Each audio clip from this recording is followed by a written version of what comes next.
안녕하세요. 커피앤톡입니다. 오늘도 와주셔서 감사드리고요. 바로 사연 읽어보겠습니다. 안녕하세요. 시간이 될 때 가끔 듣기만 하다가 한 남성분이 보낸 사연을 듣고 용기 내어 저도 보내봅니다. 저는 40대 후반의 귀여운 남자입니다. 저는 아내와 주말 부부로 살고 있어요. 결혼 후 8년쯤 지났을 무렵 제가 지방으로 발령이 나는 바람에 떨어져 지내기 시작했어요. 처음 지방 발령 소식을 아내에게 전했을 때 아내는 불만이 많았어요. 가정을 꾸리고 살고 있는 사람을 갑자기 이렇게 발령내도 되는 거냐면서 말이에요. 사실은 어쩔 수 없는 상황임을 모르지 않았던 아내지만 그래도 받아들이긴 쉽지 않았겠죠. 아내는 제게 애도 어린데 어떻게 떨어져 지내느냐며 주말 부부는 절대 용납할 수 없다며 강하게 반대를 하기도 했어요. 제게 이직을 권할 정도로 정말 싫어했습니다. 하지만 지금 하는 이 일을 제가 너무 좋아했고 또 잘했어요. 아내는 일에 관해 이야기하는 저를 볼 때면 애착 장난감을 가지고 신나게 노는 어린아이 같다고 말하곤 했어요. 그 정도로 저는 제 일에 대한 애착과 사명감이 남달랐어요. 그렇게 저는 아내를 몇 날 며칠 설득했어요. 이직만은 저 역시 반대라고 말이에요. 가족과 함께하는 시간도 너무 소중하고 중요한 것을 알지만 제 일도 포기하고 싶지 않았거든요. 그런 제게 아내는 가족보다 일이 더 중요하냐고 따졌지만 결국 제가 좋아하는 일을 포기하게 될 수는 없었는지 이직 이야기는 꺼내지 않겠다고 말해주더라고요. 의견 충돌은 좀 있었지만 저를 이해해 주려고 노력하는 아내에게 고마움을 느꼈어요. 그래서 처음엔 지방 발령이라고는 해도 자차로 2시간 반 정도 걸리는 거리이니 왕복으로 쳤을 때 많은 시간이 소요되긴 하지만 그래도 집에서 출퇴근하겠다고 아내를 안심시켰어요. 아내는 그런 제게 자신을 그렇게까지 생각해주고 배려해줘서 고맙다며 무척 행복해하더군요. 그 모습을 보니 제가 옳은 판단했을 거라고 생각했어요. 하지만 생각과는 달리 정말 힘든 일이었어요. 평소 걸리는 시간이 2시간 반 정도 걸리지만 출퇴근 시간은 정말 전쟁과도 같았거든요. 그러다 보니 집에 와서도 가족들과 시간도 보내지 못했고 가족들 자는 모습만 바라보다 저도 다음 날을 위해 곧장 잠을 청해야 했어요. 매일 왕복으로 6시간 이상 운전을 하니 시간이 흐를수록 사람이 너무 지치더라고요. 하지만 정말 꾹 참았어요. 제가 한 선택이니까요. 그렇게 힘들게 지낸 지 한 달이 좀 넘었을 때 결국 교통사고가 나고 말았습니다. 정말 다행히 고속도로에서 발생한 사고는 아니라 큰 사고는 면해 금방 건강을 찾을 수 있었지만 이 사고로 저와 아내는 다시 생각해보게 되었고 앞으로도 지금처럼 지내는 건 무리가 있다고 생각했어요. 그렇게 이 일로 다시 아내와 많은 대화를 나누게 되었는데 아내는 어쩔 수 없는 거니 저를 따라 함께 내려가겠다고 하더라고요. 저는 그래주면 너무 고맙고 좋았지만 실은 아내도 일하고 있고 맞벌이다 보니 애를 장모님이 케어해주는 날이 많았어요. 그런데 저를 따라 우리 가족이 다 내려가면 아내는 잘 다니고 있는 곳을 그만두고 이직을 해야 하고 또 이직한다고 해도 아이를 돌봐줄 사람을 구하는 게 쉽지 않으니 쉽게 결정을 내리기는 어려웠어요. 거기다 아내도 자기 일에 대한 욕심도 있었고 만족도도 높은 편이었던 터라 저 때문에 이직하는 것을 저는 바라지 않았어요. 아내에게 희생을 강요할 수는 없는 거니까요. 그렇게 저희는 한참을 고민한 끝에 주말 부부로 지내기로 결정을 내리게 된 겁니다. 당장은 그렇게 지내도 다시 사정이 좋아지면 본사로 복귀할 테니 일단은 그 전까지만 주말 부부로 지내자고 말이에요. 혼자 지낼 집을 구하는 것쯤은 그리 어렵지도 않았어요. 그냥 적당히 잠만 잘 수 있는 정도의 집이면 되니까요. 아내는 제가 집을 구할 때 꼭 같이 알아봐 주겠다고 해 어쩔 수 없이 주말에 몰아서 집을 알아보러 다녔어요. 그런데 운 좋게 공실이고 저렴한 가격의 월세집을 구하게 되었죠. 긴 시간 허비하지 않고도 저와 아내가 생각한 적당히 딱 맞는 그런 집이었어요. 오래된 다세대 주택이라 계단이 좀 많긴 했지만 그런 건 그렇게 단점도 아니었어요. 그렇게 이사를 하게 된 날도 아내가 나서서 참 많이 도와줬어요. 짐이 별로 없어서 어려울 것도 없다고 말렸지만 아무리 그래도 얼마나 지내게 될지도 모르는데 주변 이웃들에게 이사 왔다고 인사는 하는 게 예의지 않겠냐며 저를 잘 부탁한다고 자신이 저를 대신해 소소하게 준비한 떡과 과일을 조금 챙겨 각 집을 돌아다니며 돌리기도 했죠. 거리도 꽤 있고 이사라고 하기에 너무 조촐한데 쉬는 날에 저를 위해 시간을 내서 내려와 이렇게까지 챙겨주는 아내에게 무척 감사했어요. 아내가 이렇게 신경 써준 덕에 저는 주변 이웃과 마주칠 때 어색하지 않게 인사를 나누며 지낼 수 있게 되었죠. 제 옆집에는 한 여자가 살았는데 유일하게 조금 어색한 관계였어요. 아무래도 혼자 사는 여자라 조심스럽기도 했고 여자도 제가 혼자 사는 남자라 조금 경계 아닌 경계를 하는 듯 했거든요. 뭐 이웃이라고 모두 가깝게 지내야 한다는 법도 없으니 그저 그러려니 했어요. 오며 가며 마주쳤을 때 인사 정도는 나누는 사이 그뿐이었죠. 그런데 어느 날부터인가 이 옆집 여자가 마주칠 때면 조금 겁에 질린 듯한 모습을 보이곤 하더라고요.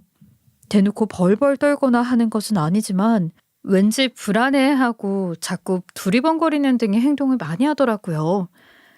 옆집 여자가 몇 번 머뭇거리며 뭔가 물어볼 것처럼 저를 불러세운 적이 있긴 했지만 그냥 인사만 하고 휙 집으로 들어가곤 해서 무슨 일이라도 겪은 건가 싶어 물어볼까 생각한 적도 있지만 친한 사이도 아닌데 괜히 선 넘는 행동으로 느낄까 봐 더는 신경 쓰지 않았어요. 그렇게 평범한 일상을 보내며 지냈어요. 금요일이 되면 아침 일찍 출근할 때 미리 차에 아내와 아이가 있는 곳으로 향하기 위한 간단한 짐을 챙겼어요. 퇴근하면 곧장 저를 기다릴 아내와 아이에게 조금이라도 빨리 가기 위해서요. 아내는 제가 집에 가는 날이면 저를 살뜰히도 챙겨주었어요. 진수성찬에 아이와 아내의 웃음소리가 가득한 그 집에서 지내면 저도 웃음이 끊이질 않았죠. 일요일 저녁 가족이 머무는 집이 아닌 혼자 지내는 그 집으로 돌아갈 때면 뭔가 빼놓고 온 것 마냥 허전했고 온전히 혼자 지내는 그 집에 도착했을 땐 왠지 모를 공허함이 저를 가득 덮쳐오곤 했어요. 부부가 떨어져 지내면 마음도 멀어진다고 하지만 저는 그 말을 이해할 수 없을 만큼 아내와 아이가 괜스레 그립고 애타더라고요. 친하게 지내는 직원 중 한 명이 혼자만의 공간이 생겨 너무 편하지 않느냐고 물었는데 저는 그 동료에게 이렇게 말하곤 했어요. 가족한테 못 끼며 지내다 평일 내내 혼자 지내니까 누구 눈치 볼 필요도 없이 하고 싶은 거 하면서 지내겠네. 유부남이 자기만의 공간이 있다는 게 얼마나 좋아. 자네도 편하지? 편하기는 무슨 더 힘들어. 주말마다 장거리로 가족들 보러 다니는 것도 쉽지 않고 또 퇴근하고 집에 딱 들어갔을 때 아내랑 아이가 늘 반겨줬는데 그런 것에 익숙해져 있어서인지 그렇게 집에 들어가기가 싫던데. 혼자라 느끼는 공허함 때문에 재미를 느낄 것도 없어. 그래? 나라면 매일이 신날 것 같은데 말이야. 자네 가족 사랑이 대단하네. 아내와 아이는 뭐래? 자네 없이도 지낼 만은 하다고 해? 다행히 잘 적응해가는 건 같아요. 가끔은 조금 서운하게 느껴지기도 하는데 그래도 아내는 제가 없어 매일이 섭섭한 느낌이라고. 주말에 집에 가면 그렇게 저를 챙겨주네요. 이제 보니 금슬이 좋은 부부였네. 그러니 공허함도 느끼고 빈자리도 느끼는 거지. 어쩐지 자네 금요일만 되면 기분이 좋아 보이더라. 남편이 애처가라 아내분이 마음이 놓이겠네. 결혼 후 처음으로 애처가라는 소리를 들어본 날이었어요. 그때까지만 해도 정말 제 삶에 값진 인연이 있긴 하구나 하는 생각이 들기도 했죠. 매일 아내와 여러 번의 통화를 했고 자기 전에는 꼭 아이와 영상통화로 밤 인사를 나눴어요. 떨어져 지내서 곁에서 늘 챙겨줄 수 없는 미안함도 있었기에 연락만큼은 정말 꼬박꼬박 신경 써서 했어요. 아내와 아이가 제게 서운함을 느끼는 걸 원하지 않아서요. 그런 제 노력을 아내와 아이도 아는지 언제나 제 연락을 기분 좋게 받아주고 애정 표현도 함께 지낼 때보다 더 많이 해주었어요. 이렇게 지내니 저는 당연히 큰 문제가 없을 거라고 생각했어요. 물론 큰 문제도 없었고 작은 다툼도 없었죠. 그렇게 잘 지내며 일을 마치고 다시 복귀하면 되겠다 생각하고 안심을 하기도 했어요. 그렇게 지내던 어느 날 의아한 일이 좀 생겼어요. 그날은 추적추적 비가 내리는 날이었어요. 제가 머무던 집은 오래된 건물이라 그런지 비가 오는 날이면 뭔가 더 분위기가 싸한 느낌이 들었어요. 물론 무슨 일이 터졌던 곳이거나 하지는 않았고 그저 제가 느낀 느낌일 뿐이었죠. 그날 저녁 일찍 퇴근해 간만에 저녁을 챙겨 먹은 후 여유롭게 TV를 보고 있었어요. 그런데 문 밖에서 쾅 하는 큰 굉음이 울렸어요. 평소 정말 조용한 편이었기에 저는 그 소리에 깜짝 놀라 현관문을 열어 바깥을 살펴봤어요. 그리고 곧 굉음의 근원지를 알 수 있었어요. 현관을 열자마자 보였던 것은 우리 집과 옆집 사이에 쪼그려 앉아있던 옆집 여자였어요. 납작한 프라이팬을 한 손에 쥔 채 덜덜 떨고 있더라고요. 제가 들었던 굉음은 난관과 옆집 여자가 들고 있던 프라이팬이 부딪히면서 났던 소리였어요. 저는 그 모습을 보고 모른 척할 수 없어 옆집 여자에게 무슨 일이냐고 물었어요. 그런데 겁에 잔뜩 질린 여자는 너무 무섭다는 말만 여러 번 반복하는 거예요. 저는 안 되겠다 싶어 괜찮다면 우리 집에서 따뜻한 차라도 한 잔 대접할 테니 들어오라고 했어요. 당연히 거절할 줄 알았는데 여자는 몸을 일으켜 비틀거리며 제 집 안으로 들어오더라고요. 실은 딱히 대접할 만한 차는 없었어요. 남자 혼자 사는 집에 그런 게 있을 리 만무하잖아요. 다행히 이사 온 날 아내가 가끔 올 때 마신다며 챙겨둔 보리차 티백이 있길래 그걸 우려 내놓았어요. 옆집 여자는 여전히 벌벌 떨면서도 고맙다는 말을 하더라고요. 그렇게 둘 다 말없이 있는데 10분쯤 지나니 옆집 여자도 서서히 진정이 되어 가더라고요. 저는 그제야 혹시 집에 무슨 일이 있는 거냐고 물었어요. 하지만 옆집 여자는 쉽게 말문을 열지 못했어요. 대답을 기다린 지 한참 만에야 별일 아니라고 말하는 게 다였죠. 저는 별일이 아닌 게 확실하냐고, 프라이팬은 도대체 왜 들고 나왔냐고, 도움이 필요한 건 아니냐고 물었어요. 그런데 옆집 여자는 수상한 사람을 본 것 같아서 혹시나 하는 마음에 들고 있던 것뿐이라며 폐를 끼쳐 미안하다면서 지금쯤이면 괜찮을 거라고 말하고는 차 감사했다며 자기 집으로 휘하니 돌아가더라고요. 그 후로도 꽤 여러 번 옆집에서 소란스러운 소리가 들렸어요. 하지만 그날처럼 밖에서 덜덜 떨고 있던 적은 없기도 하고 무슨 일인지 이야기하는 것을 불편해하는 것 같아 구태여 신경 쓰지 않고 지냈습니다.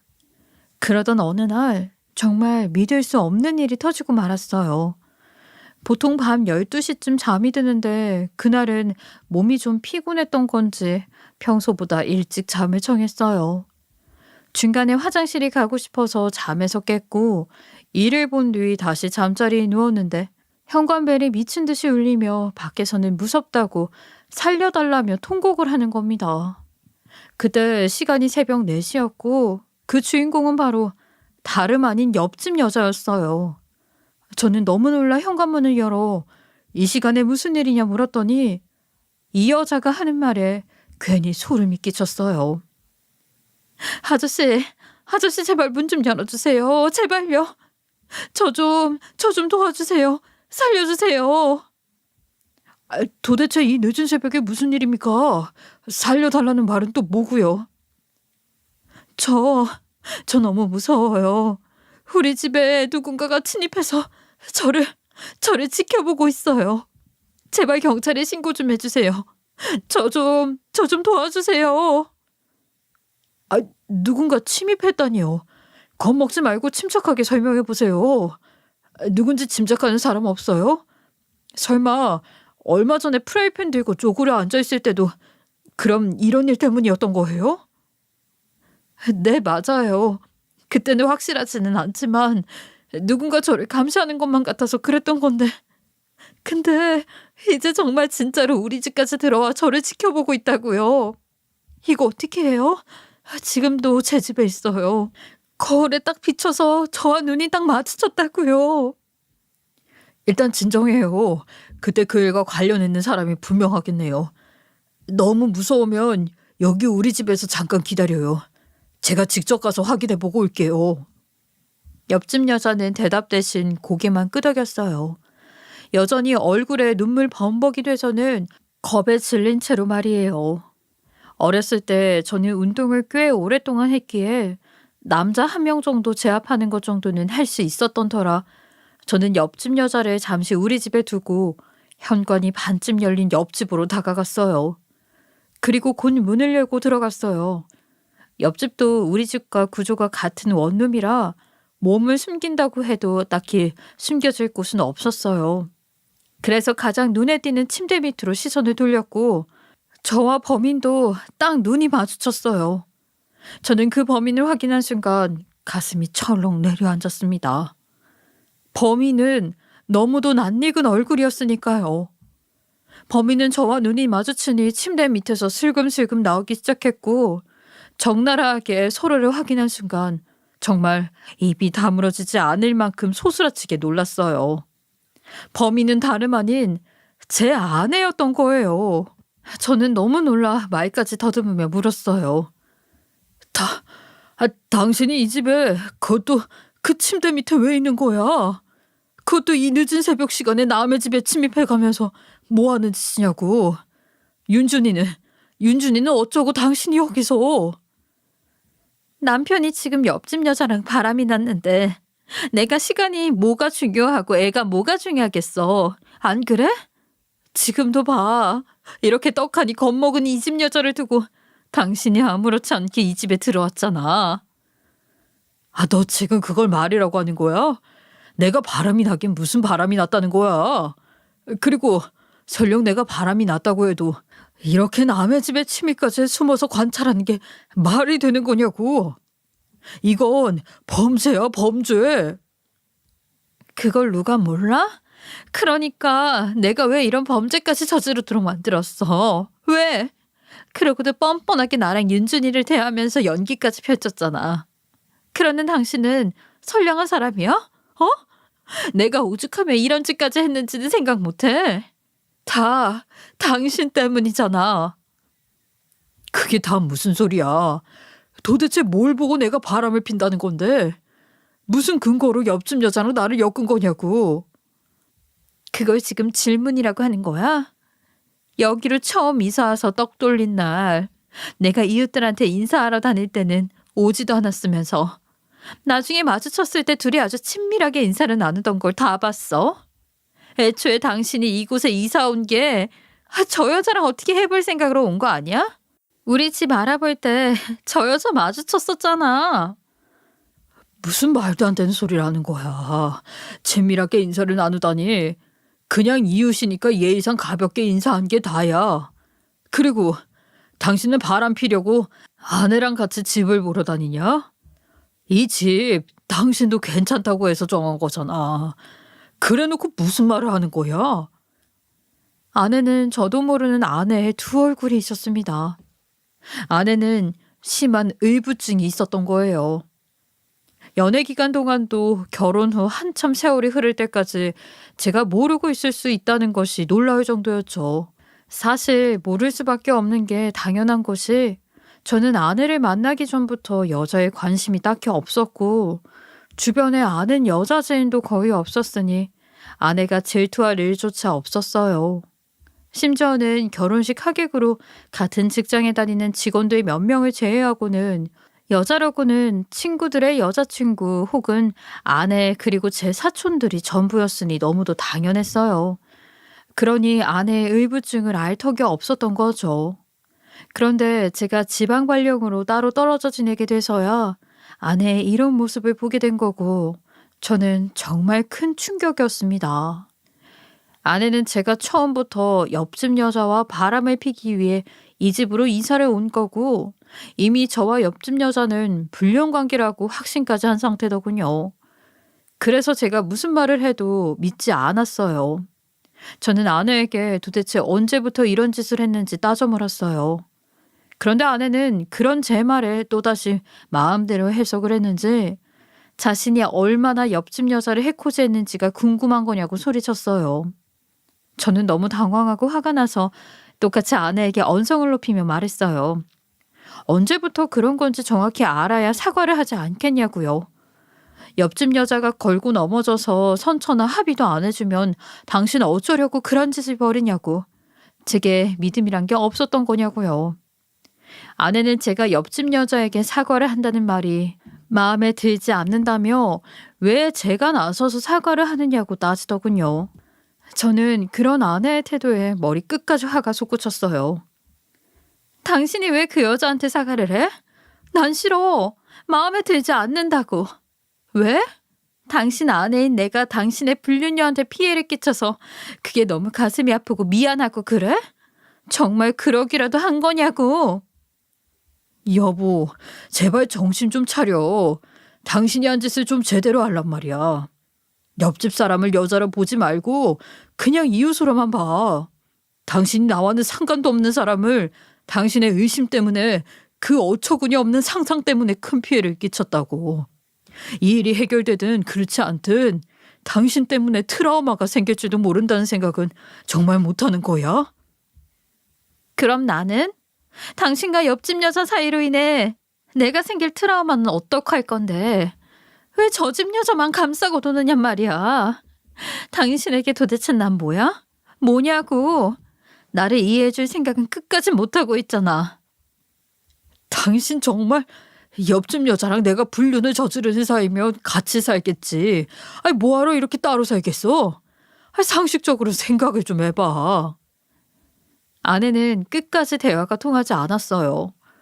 저와 아내의 높아진 언성 때문에 제 집에서 몸을 사리고 있던 여자가 상황을 확인하기 위해 제 집에서 나와 자신의 집으로 왔고 저와 아내를 보고는 많이 놀라했어요.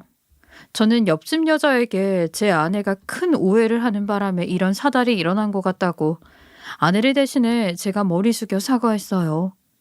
옆집 여자는 아직 사과를 받아줄 수 없을 것 같다며 상황 파악이 잘 되지 않는다고 말을 얼버무렸어요. 그렇게 한참 있다 말문을 열었어요. 옆집 여자가 하는 말로는 자신은 같은 직장의 남자 동료를 의심하고 있었다고 하더라고요. 제 아내가 범인일 줄은 정말 꿈에도 몰랐다고요. 아내는 그런 옆집 여자에게 이 상황에서도 제게 꼬리를 친다며 어찌나 난리를 쳤는지 모릅니다. 옆집 여자는 그런 아내에게 멀찍이 떨어져서 그동안 자신이 당한 짓 전부 아내가 한 행동이 맞느냐고 물었어요. 아내는 그 말에 갑자기 코웃음을 치더니 제게 꼬리를 치는 것 같아 혼쭐을 내고 싶은 걸 참고 그렇게 경고를 줬는데도 못 알아먹더라고 말하는 겁니다. 저는 그렇게 말하는 아내에게 도대체 무슨 짓을 어떻게 저질렀냐고 따져 물었어요. 그러니 아내는 궁금하냐며 제 입으로 술술 이야기를 하더라고요. 저는 그 이야기를 들으면서도 믿을 수 없었어요. 아내는 옆집 여자를 고의적으로 쫓아다니면서 집요하게 괴롭혀왔던 겁니다. 처음 시작은 제가 이사를 간 지 한 달쯤 되었을 때부터였더라고요. 처음에는 그저 옆집 여자의 뒤를 쫓아다니는 정도였던 듯해요. 퇴근길이나 혹은 밤길에 거리를 조금 두고 뒤를 따라다녔고 저와 인사를 나누는 것을 목격한 뒤로는 점점 심해지기 시작한 거죠. 자신이 얼굴을 밝히고 대놓고 한다면 제 귀에 바로 들어갈 게 뻔하니 얼굴을 드러내지 않는 갖은 방법으로 옆집 여자에게 겁을 줬더군요. 저희 주택단지가 쓰레기 버리는 날이 정해져 있는데 그 날짜에 맞춰버리기 위해 잠깐 현관 밖에 내놓은 쓰레기 봉투 속을 파헤쳐 놓기도 했고 옆집 여자가 인터넷으로 주문했던 옷 택배가 열려 있었고 그 속의 옷은 가위로 듬성듬성 다 잘라놓았다고 해요. 거기다 날이 갈수록 수위가 높아져 아무도 없는 옆집에 들어가 옆집 여자의 화장품이나 옷가지를 훔쳐오는 것은 물론 제가 옆집 여자의 향을 좋아한다는 상상까지 하게 된 아내는 옆집 여자의 향수병을 전부 집안의 마구잡이로 깨부숴 놓기도 했던 거예요. 이때 나중에 자신의 집에 도착해 엉망인 집골을 보고 범인을 잡겠다며 그나마 무기로 쓸 수 있던 프라이팬을 들고 복도까지 나왔던 거예요.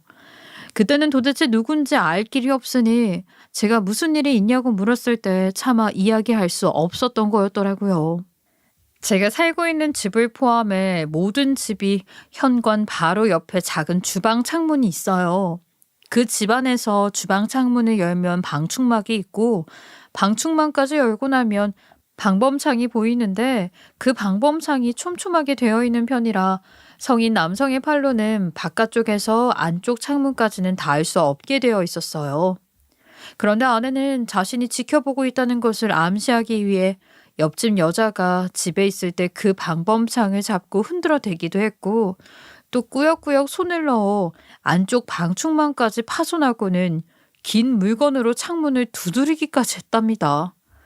거기다 그런 아내의 행동에 옆집 여자가 점점 불안에 떨기 시작하니 대놓고 옆집 여자가 있는 밤에 찾아와서 현관문을 미친 듯이 두드리기도 했어요. 이런 생활의 반복이 길어지자 옆집 여자는 남이 봤을 때도 불안해 보일 정도의 모습을 보였던 거죠. 위에서 말했던 것처럼 어느 순간부터인가 옆집 여자는 인사를 나눌 때도 시선부터가 겁에 질린 것처럼 느껴졌던 것 말이에요. 그게 다 제 아내 때문이었다는 사실이 정말 믿을 수 없었어요. 옆집 여자는 그런 일을 당하면서도 어디 털어놓지도 못하고 그저 같은 직장 남자일 거라는 추측만 할 뿐 누군지도 몰라 아무 대책도 세우지 못하고 당하고만 있었던 겁니다. 옆집 여자는 자신을 겁에 질리게 하고 불안하게 했던 범인이 제 아내였다는 사실을 알고 저만큼 놀라했어요. 하지만 끝까지 아내는 옆집 여자에게 사과를 하지 않더군요. 되려 저와 불륜을 저지른 것에 대한 대가라고 뻔뻔하게 이야기를 했어요. 그러면서 맘 같아서는 머리끄덩이라도 잡고 뺨이라도 갈기고 싶다고 씩씩대며 말을 했어요. 그런데 딱 그 타이밍에 경찰들이 집에 찾아왔고 그렇게 경찰서로 가서 모든 경위를 아내를 대신해 제가 실토했습니다. 아무리 제 아내라도 잘못을 저질렀고 한 사람의 생활을 엉망으로 만들었으니까요. 주거침입까지 했으니 더 어떻게 할 수 없는 상태이기도 했고요. 하지만 더더욱 환장하겠는 게 아내는 경찰 조사를 받으면서도 끝까지 저와 옆집 여자의 관계를 의심했어요. 아내는 경찰서에서도 굴하지 않고 경찰들에게 불륜을 저지른 남편과 그 여자를 잡으려면 어쩔 수 없는 것 아니냐면서 당신들이 자신의 심정을 알기나 하냐며 포효했어요. 그리고 아니라고 입이 닳도록 말하는 제게는 이렇게 말하더군요. 바람 피는 사람이 같이 있는 현장에 잡는 것도 아니고 나 바람났수 하고 실토하는 사람이 어디 있겠어? 지금 당신이랑 저 여자가 끈질기게 아니라고 잡아대는 것도 다 그 이유잖아. 아니라고 몇 번이나 말했잖아. 당신이 내 말을 믿을 생각도 없는 거 아니야? 그만 좀 해. 받아줄 수 있는 말을 해야 나도 이해를 할 거 아니야? 저 여자가 그 새벽에 왜 당신이 자고 있는 그 집으로 곧장 향했겠어? 왜 하필이면 당신한테 갔겠냐고. 당신이랑 불륜을 하고 있으니까 당신한테 간 거지. 아래층 사람들도 있고 위층 사람들도 있는데 왜 옆집에 사는 당신한테 가서 살려달라고 도와달라고 했겠냐고. 이건 또 어떻게 해명할 건데? 당신이야말로 그만 부정해. 사실을 털어놓으라고 이제. 그런 상황에서 가장 가까이 있는 사람한테 도움을 청하는 건 당연한 것 아니야? 도대체 당신은 내가 어떻게 해야 믿을 건데? 어떻게 해야 내가 불륜을 저지른 게 아니라는 걸 믿어줄 거냐고. 난 당신이 뭘 어떻게 해도 못 믿어. 내가 다 봤잖아. 그 새벽에 당신이 저 여자를 위해 자다 말고 뛰쳐나온 거. 난 그것만으로도 충분히 당신이랑 저 여자 사이를 확신해. 그리고 당신 핸드폰에 내가 몰래 위치 추적 어플 깔아뒀어. 그 어플에는 항상 집이더라. 불륜을 하고 있는 여자가 바로 옆집이니 어딜 다니겠어? 안 그래? 알고 보니 아내는 제가 이사를 온 날 저 몰래 제 핸드폰에 위치 추적 어플까지 설치를 해뒀더라고요. 그러면서 그 어플로는 정말 의심의 여지가 없더라면서 옆집 여자를 늘 집으로 불렀을 테니 그것도 당연한 것 아니겠냐고 말하는데 그때는 정말 속이 뒤집어질 것만 같았어요. 그런 위치 추적 어플을 몰래 깔아놨다는 것도 황당했지만 그 어플에서 제 동선을 다 확인해 놓고도 여전히 저를 의심하는데 정말 그때는 속이 너무 답답해 미칠 것만 같았어요. 가까스로 아내와 제 언쟁을 경찰이 말려줘서 그 후로는 아내와는 더 긴 다툼을 경찰서에서 멈출 수 있었어요. 경찰은 저와 옆집 여자에게 정말 불륜이냐고 묻더군요. 저는 가끔 마주쳤을 때 인사도 나눈 것 말고는 정말 의심할 만한 그 어떤 행동도 하지 않았다고 이야기했고, 옆집 여자 역시 저와 대답이 같았으며 저희가 불륜을 저지르고 있다는 그 어떤 증거도 없었으니 당연히 저희 말을 순순히 들어주었고요. 아내가 그동안 옆집 여자를 상대로 저지른 일들은 스토킹이며 주거침입이며 이것저것 죄목이 많다고 하는데 당장 눈앞이 캄캄하더라고요. 아내는 그동안 아이까지 친정에 오랫동안 맡겨놓고 이런 짓을 저질렀는데 그것도 모자라 콩밥까지 먹게 생겼으니 저로서는 숨이 막히더라고요. 아내의 모든 만행을 알고도 뻔뻔하게 옆집 여자에게 선처나 합의를 말 꺼낼 수 없는 노릇이었으니까요. 거기다 아내는 자신의 잘못까지 인정하지 못하고 있는 상태라 더욱이 안 좋은 결과로 치닫는 일만 남은 상태였어요. 그런데 한참을 경찰이 묻는 말에만 대꾸하던 옆집 여자가 느지막이 말문을 열었어요. 오해로 빚어진 이번 일을 물고 늘어져 법적으로 처리하고 싶지 않다고 말이에요. 그 말을 듣고 정말 깜짝 놀랐어요. 겁에 질리도록 숨통을 조여온 아내의 잘못을 법대로 처리하지 않겠다는 그 말에 안도감과 함께 미안함이 물밀듯 밀려왔습니다. 경찰도 옆집 여자의 말에 많이 놀란 듯 보였어요. 정말 괜찮겠냐고 여러 차례 묻더라고요. 옆집 여자는 아내를 한번 흘끗 보더니 괜찮다고 말하는데 정말 긴장이 풀리면서 다리까지 힘이 쭉 빠지더라고요. 저는 정말 눈물을 뚝뚝 흘리며 옆집 여자에게 감사하다, 미안하다는 말만 몇 번이고 반복했어요.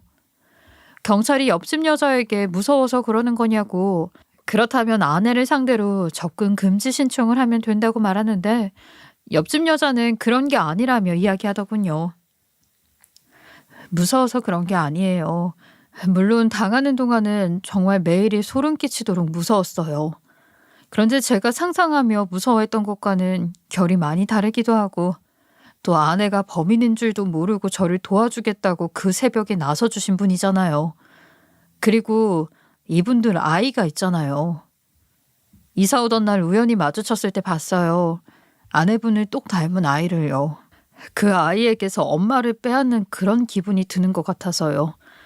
정말 제가 지금 바보 같은 생각을 하고 있다는 건 알지만 아이를 봐서라도 더는 이 일을 크게 벌리고 싶지 않아요.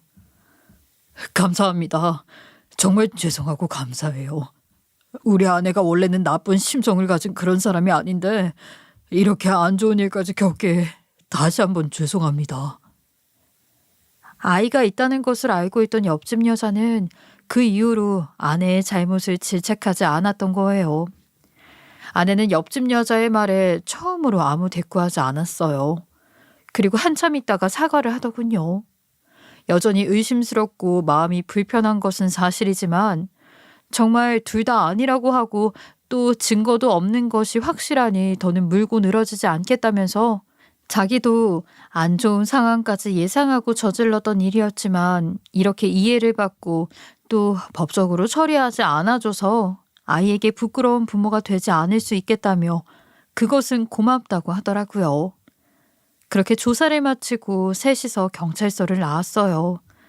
어쩌다 보니 셋이 함께 집으로 돌아왔고 그러는 동안 아내는 드디어 옆집 여자에게 미안하다며 사죄를 했어요. 아무리 질투에 눈이 멀었어도 이 관계가 의심스러웠어도 하면 안 되는 짓이었다고요.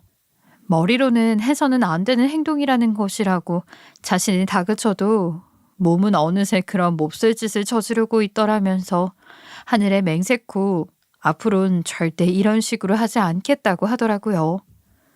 옆집 여자는 최대한 아무 관계가 아님을 증명하고 싶었지만 끝까지 믿음을 주지 못한 것에 대해 유감이라고 말하고는 자신의 집으로 들어갔어요. 아내와 저는 집으로 돌아온 후 둘 다 회사에 연차를 쓴 뒤 오랫동안 깊은 대화를 나눴어요. 처음에 아내는 어찌할 바를 모르더군요. 어떻게 해야 맞는 건지 이제는 모르겠다면서요. 저를 의심하기 시작한 뒤로는 단 하루도 마음이 편할 날이 없었다며 그렇게 불안해하다 보니 어느새 자신이 피폐해진 것 같다고 말하며 자신의 의지대로 몸이 따르지 않더라고 하더군요. 그러면서 아내는 의심해서 미안하지만 여전히 의심을 멈출 수 없다고요. 저는 그동안 결혼해서 함께 살면서 어떻게 그 수많은 날들을 그런 의심 속에서 참고 살고 있었냐고 물었더니 아내가 하는 말이 함께 삶아대고 지내는 동안은 제가 자신을 너무도 사랑하고 아껴주는 것을 느낄 수 있었다고요. 거기에 저 몰래 핸드폰을 본 적이 몇 번 있는데 의심할 여지가 없을 만큼 군더더기 없었다고 하더라고요.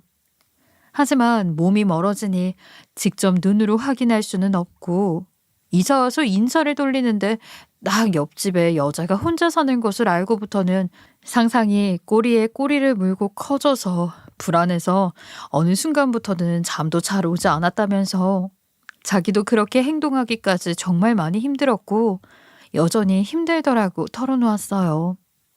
저는 아내의 이런 이야기를 듣고 생각이 참 많아졌어요. 그래서 그 일이 있는 후 일주일 뒤 다시 제 짐을 챙겨 원래 우리 가족의 보금자리로 돌아갔습니다. 물론 또다시 장장 왕복 6시간 이상을 운전하는 긴 여정이 시작되었지만 그 편이 아내를 위해 더 나은 일이라는 생각뿐이었어요. 그리고 그런 일을 겪게 한 옆집 여자를 이웃으로 자꾸 마주치는 것도 미안하고 불편하더라고요.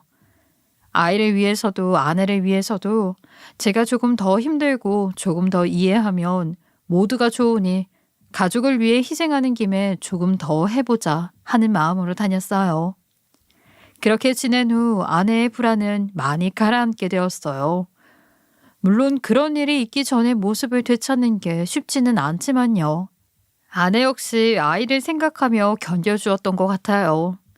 그렇게 또다시 지방까지 출퇴근하기 시작한 지가 벌써 1년이 다 되어가네요. 지금은 익숙해져서 힘든 것도 좀 무뎌졌어요. 주말 중 하루는 온전히 제가 쉴 수 있도록 아내와 타협을 한 뒤부터는 괜찮아졌기도 하고요. 아직도 여전히 아내는 저를 의심하며 욕할 때도 있고 또 그 후로 저를 소유하고 싶어 한다고 해야 할까요? 그런 모습도 왕왕 보이지만 저는 이런 아내를 이해하기 위해 늘 노력하고 또 조심하면서 지냅니다. 의부증이라는 게 상대만 힘이 든 게 아니라 당사자도 그만큼 힘든 정신적 문제이기 때문에 아내를 미워하거나 원망하지 않아요. 되려 아내의 이런 정신적 문제를 조금씩 고쳐나가기 위해 저도 아내와 함께 최선을 다해 노력하는 중입니다. 저는 그 누구보다 여전히 아내를 사랑하고 있고 앞으로도 아내를 사랑하며 미래를 함께 그려나가려고 해요. 사랑하기에 아내의 치료를 적극적으로 도와주고 또 제가 아내를 이해하고 배려하며 그렇게 제 배필이 조금씩 부부의 관계 속에서도 행복을 찾아가길 바라고 있어요. 상상도 못했던 큰일이지만 그때의 일을 아내도 반성했고 아직도 그때의 일이 자신이 한 일 중 가장 창피하고 못된 짓이었다는 것을 깨닫게 되었더라고요. 제가 다시 원래의 집으로 들어오고 나서 아내가 제 핸드폰에 깔아두었던 위치 추적 어플도 스스로 지우고 더는 그런 어플을 설치해서 제 일거수일투족을 알려고 드는 것은 자제하겠다며 사과를 하더군요. 저는 그런 아내에게 이런 어플이 뭐라고 그러냐고 제가 어디서 뭘 하는지 궁금하면 그때가 언제건 물어보라고 거짓 없이 다 알려주겠다고 그러니 다시 시작하는 마음으로 저에 대한 믿음을 조금씩 키워나가 보자고 이야기해 주었어요. 그 말이 힘이 조금은 됐는지 자신도 질투든 불안이든 느끼게 됐을 때 솔직하게 털어놓겠다고 말해주었어요. 저는 그때 정말 큰 희망을 받고요. 그리고 더욱 놀랐던 건 아내의 만행도 있고 저도 혼자 지내던 집에서 나와서 옆집 여자와 관계가 완전히 끝난 줄 알았는데 저 몰래 연락을 하는 사이까지 발전했더군요. 그걸 알고 물어보니 옆집 여자가 먼저 연락을 줬었다면서 그걸 시작으로 지금은 편하게 연락하는 사이가 되었다나요? 그러면서 하는 말이 사실 옆집 여자가 심리학을 전공했던 터라 아내의 상태를 너무 잘 이해해주고 있었더라고요. 도움을 주고 싶어 먼저 용기를 내서 연락을 주었던 거고요. 그 덕인지 아내도 자기가 더는 그런 불안에서 벗어나기 위해 노력을 많이 했고 또 지금도 열심히 노력하며 지내고 있으니 부디 제 사연을 듣는 시청자분께서 너그러이 이해하며 들어주시길 바랍니다. 저와 제 아내가 부부로서 믿고 의지하며 더욱 단단한 관계가 될 수 있도록 많은 조언과 응원 부탁드립니다. 제 사연을 들어주셔서 감사합니다. 지금까지 커피앤톡이었습니다. 오늘도 끝까지 함께 해주셔서 감사하고요. 다음 영상으로 또 찾아뵙겠습니다.